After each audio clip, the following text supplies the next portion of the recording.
Why don't we start off with our number one selection? Both of us have at number one the reigning NFL MVP, none other than Aaron Rodgers. Now, Aaron Rodgers is poised to have another stellar season. Green Bay's best moves throughout free agency were keeping the players that they already had, bring them to the playoffs last season.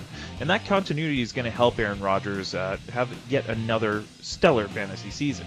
The Packers are slated to have one of the more difficult slates of games over the 2015 season. You know, they're facing both the NFC and AFC West, and it's typically a tall order, but the Pack, you know, they're without a doubt the class of the NFC North.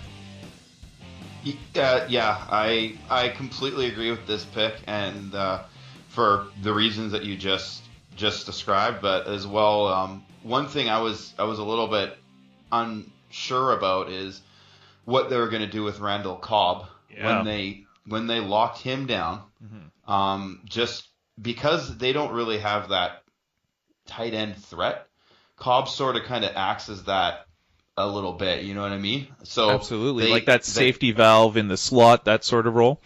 Yeah, that kind. Yeah, he sort of acts as that sort of thing, and it's vital for how that offense moves. So, and of course, Jordy's by far their best wide receiver. So they got, like you said, they kept everybody together. Yep. He is hungry to win. Oh, got absolutely. kicked out, you know. So. No, I agreed. And it's crazy, too, when you think of it. Aaron Rodgers actually finished like 30 points, around 30 points, depending on, you know, how your league is scored, about 30 points ahead of where Andrew Luck, the number 2 quarterback, was last year. And he did that with about 4 games having a bum calf. Like, he was basically limping for a lot of those last games in the regular season, yet he still managed to put up points beyond anyone else. I mean, like, a healthy Aaron Rodgers, the same team, there's so much continuity with the Packers. I find it difficult to see them not repeating their success and maybe even faring a little bit better, and maybe it won't be such a finicky sort of playoff. Like, of course, that game against the Seahawks was a little bit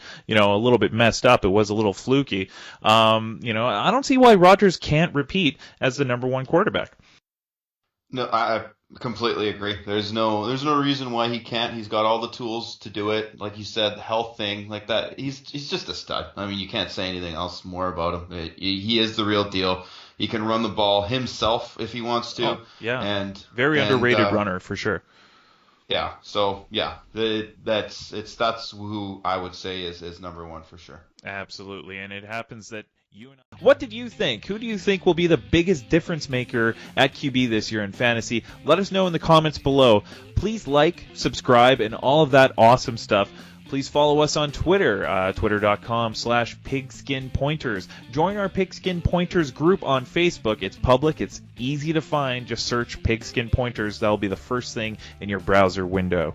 I'm Ryan Phillip Lamb, and I'll see you next time for Pigskin Pointers.